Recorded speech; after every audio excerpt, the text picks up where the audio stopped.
करते लांग करते मंచిగా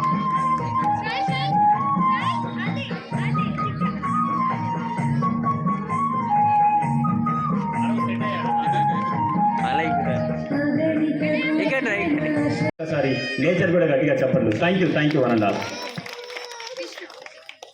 పుట్టి కొట్టిస్తారా?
మరి ఈ సంవత్సరం కృష్ణాష్టమి.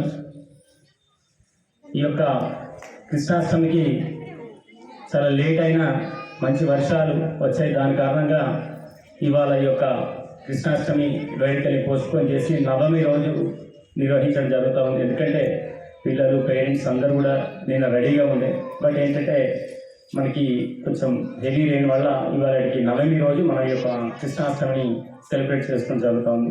మరి దీనికి గాను తల్లులందరూ కూడా మదర్స్ చాలా ఎక్కువగా పార్టిసిపేట్ చేసి ఎన్నో రోజుల నుంచి వెయిట్ చేసి మరి నిజంగా చాలా గొప్పగా ఆ యొక్క పిల్లల్ని కృష్ణునిగా కానీ సత్యభామ కానీ గోపికగా కానీ తయారు చేసుకొని వచ్చి మరి మన Jyothi building block play school parents అంటే ఒక ప్రతిసారి కూడా మంచి కోఆపరేటివ్గా గొప్పగా ఉంటారు. కాబట్టి అదే విధంగా మరి చాలా చక్కగా తయారు చేసుకొని రావడం జరిగింది.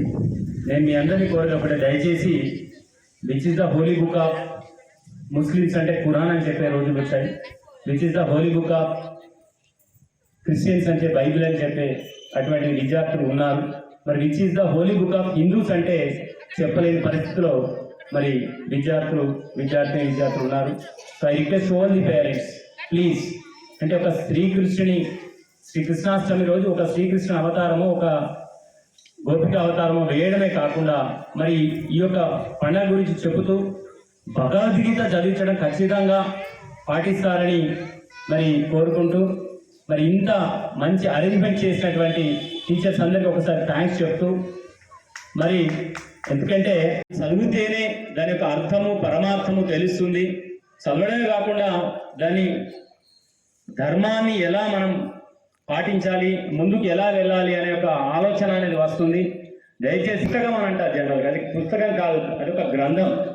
దాన్ని పూజా గదిలో పెడతారు అంతే తప్ప బయటికి తీయదు. నేను నా చిన్న వయసులో మరి జిడిగ కిషన్ జీ గారు ఉండి వారు చనిపోయినారు. నా 7th, 8th, 9th క్లాస్ వరకు 3 years డైలీ మార్నింగ్ ఆ యొక్క భగవద్గీత క్లాసులు శివాలయంలో చెప్పేది. మరి ఇప్పుడు భగవద్గీత క్లాసులు చెప్పడం చాలా తగ్గిపోయింది. అవేర్నెస్ వస్తుంది. అంటే చిన్నప్పుడు చదవలేని పిల్లలు మీరు చూడండి, 7 years, 8 years పిల్లలు కూడా యూట్యూబ్లో కొట్టి చూస్తే చదవడం రాదు, కానీ నోటికి అన్ని పద్యాలు వాళ్ళు కంఠస్థంగా చెప్పగలుగుతున్నారు. కనీసం మన పిల్లలకి 7th class, 8th class లోపలన్నా ఈ యొక్క భగవద్గీత 18 అధ్యాయాలు చదివించగలిగితే నిజంగా వాళ్ళ గొప్ప తేజస్సు, గొప్ప వర్చస్సు, వాళ్ళ ముఖంలో ఒక గొప్పనైనటువంటి ఫేస్ అనేది గ్లోగా ఉంటుంది. వాళ్ళు ఏదంటే అది సాధించగలుగుతారు. కాబట్టి దయచేసి ఇప్పటి నుండి టీచర్స్ కూడా అందరి విద్యార్థులకి, ఎందుకంటే ఎవరి రిలీజియన్ వాళ్ళు ఎవ్రీ సండే బైబిల్ చదువుతున్నారు క్రిస్టియన్స్, మరి ఎవ్రీ ఫ్రైడే అదేవిధంగా ఈవినింగ్ అవర్స్ కూడా ఖురాన్ చదివిస్తున్నారు. నిజంగా వాళ్ళ తల్లిదండ్రులకు మనం హ్యాట్స్ ఆఫ్ చెప్పాలి. అదేవిధంగా మనం కూడా అంటే చదవద్దని కాదు, కానీ ఆలోచన అనేది తగ్గిపోయింది. కొంచెం దయచేసి ఆ భగవద్గీతను ఈ యొక్క కృష్ణాష్టమి సందర్భంగానన్నా మీరు అందరూ గ్రహించి ఖచ్చితంగా చదివించి మరి మనం ఒక మంచి సొసైటీకి మంచి విద్యార్థులుగా తయారు చేసి ఒక గొప్ప, అంటే స్నానం చేసిన తర్వాత సూర్యునికి దండం పెట్టడం అది మినిమం నేర్పాలి. మనం ఏదో పెద్ద కుంపలు మునేది కాదు కదా, నమస్కారం ప్రియుడు సూర్యుడు. మరి కొంచెం అరే బాబు అక్కడ ఉన్నారా నాన్న, ఒక్కసారి దండం పెట్టుకో చాలు. నమో సూర్యాయ నమః సహస్రకిరణ సిద్ధికరాయ మనోవాంఛిత పురాయ కష్టకృతురాయ ఓం హ్రీం హ్రీం సూర్యాయ అయిపోయింది. ఒక్కడే సెకండ్లు అయిపోయింది పూజ. మరి ఇట్లా కొంచెం తులసికి నీళ్లు పోయడం, ఇట్లాంటి కొంచెం చెప్పడం వల్ల విద్యార్థులకు భగవద్గీతతో పాటు కొంచెం భక్తి అనేది నెరవేరి మరి ఏ పని చేసినా విజయం సాధించడానికి ఈజీగా ఉంటుంది. కాబట్టి దయచేసి మీరు ఇది నేర్పాల్సిందిగా కోరుతాం. మరి మా building blocks play school teachers అందరికీ కూడా మరొకసారి గట్టిగా చప్పట్లు కొడుతూ మరి ఇంత మంచి అరేంజ్మెంట్ చేశారు. ఎందుకంటే దేవుడు కూడా చాలా సపోర్ట్